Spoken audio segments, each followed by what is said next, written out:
سابقہ جمعہ بھی یہی آیت آپ نے سنی تھی، ان الذین آمنوا، یقیناً وہ لوگ جو ایمان لائے، وعملوا اور انہوں نے عمل کیے، الصالحات نیک عمل، تو کانت لہم ہوں گی ان کے لیے جنات الفردوس نزولا، جو اللہ کی طرف سے مہمان نوازی ہوں، ایمان لائے اور نیک اعمال کیے تو یہ بشارتیں ہیں۔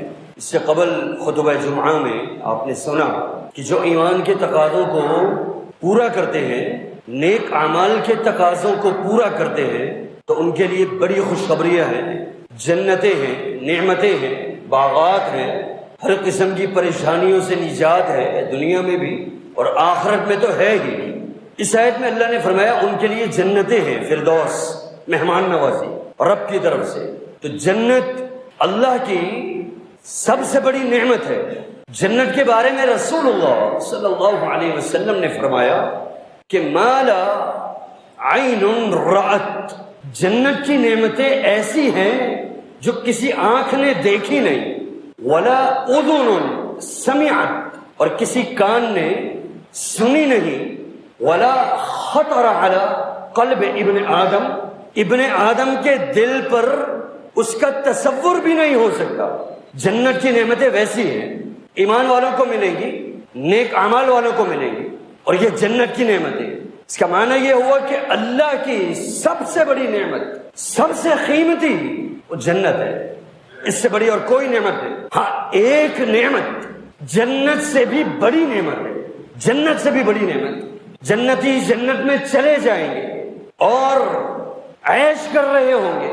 اللہ تعالیٰ نے قرآن میں فرمایا وَلَكُمْ فِيهَا مَا تَشْتَهِي أَنفُسُكُمْ، جنت میں تمہیں وہ سب کچھ ملے گا جو تمہارے نفس، تمہارے دل چاہیں گے، جو چاہو گے وہ ملے گا۔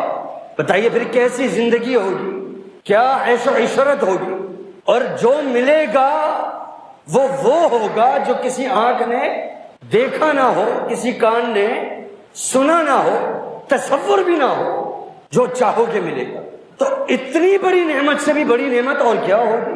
صحیح مسلم میں حدیث ہے، رسول اللہ صلی اللہ علیہ وسلم فرماتے ہیں کہ اذا دخل اہل الجنت الجنہ، جب جنت والے جنت میں داخل ہو جائیں گے، عیش کر رہے ہیں، جنت کی نعمتوں کو خوب انجوائے کر رہے ہیں، تو پھر اللہ رب العالمین اہل جنت سے کلام کرے گا اور ان کی کیفیت دریافت کرے گا، ان سے پوچھے گا کہ یا اہل الجنہ، اے جنت والوں، رہ رہے ہو جنت میں، خوش ہو، مزے میں ہو، تريدون شيئا ازیدکم، حدیث کے الفاظ، اور کچھ چاہیے جو اور بڑھا کر دوں، اور کچھ چاہیے؟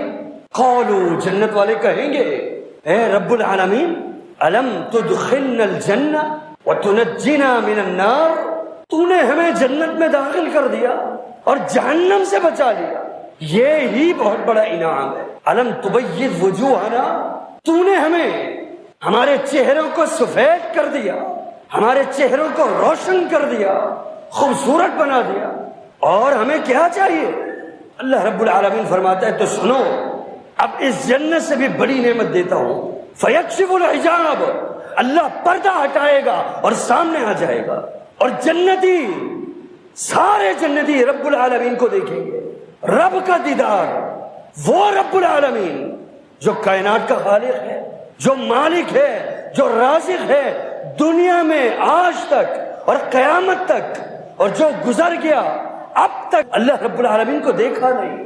لا تدرکہ الابصار وہو یدرک الابصار، اللہ کو کوئی نظر دیکھ ہی نہیں سکتی۔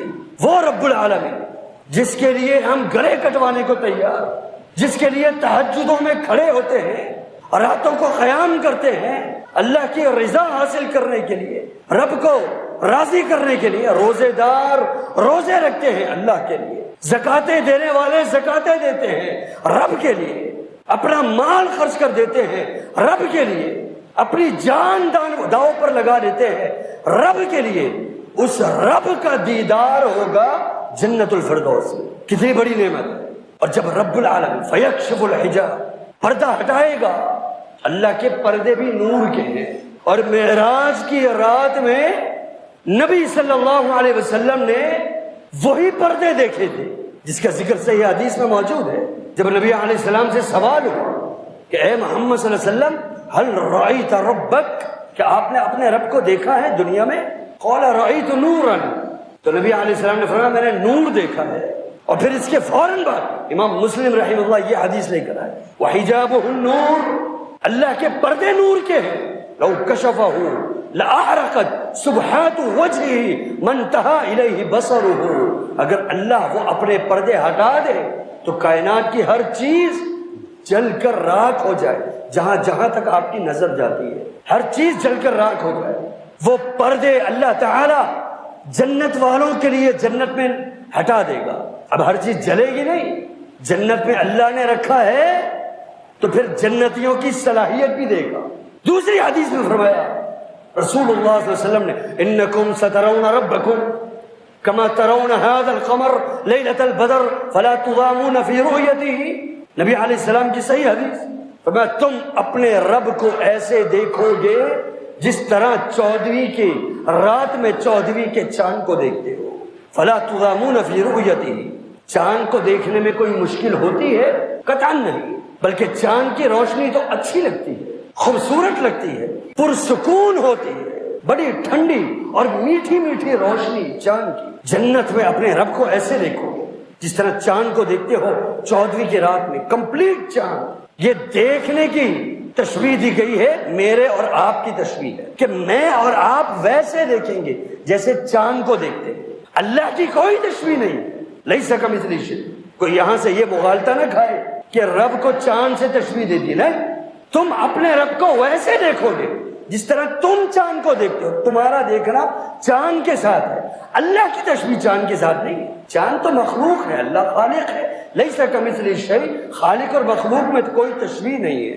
تو اس طرح رب کو دیکھو گے، جنت کے اندر رب کا دیدار ہوگا، اور اللہ کی جہت کیا ہوگی اس بات پر بات ہو رہی ہے۔ اس سے قبل خطبہ جمعہ رب کی سمت کیا ہوگی، جہت کیا ہوگی۔ یہ گمراہ فرقے کہتے ہیں اللہ کی کوئی سمت نہیں ہے، اللہ کی کوئی جہت نہیں ہے، تشبیہ لازم آئے گی یا کفر لازم آئے گا، اور اس بنیاد پر وہ اللہ کو لا مکان ثابت کرتے ہیں، لا مکان ثابت کرتے ہیں۔ یعنی اکثر و بیشتر عقیدے کے معاملے میں جو بگاڑ پیدا ہوتے ہیں وہ اسی بنیاد پر ہوتے ہیں۔ امن کا پیغام صورت اسلام، امن کا پیغام انسانیت کے نام۔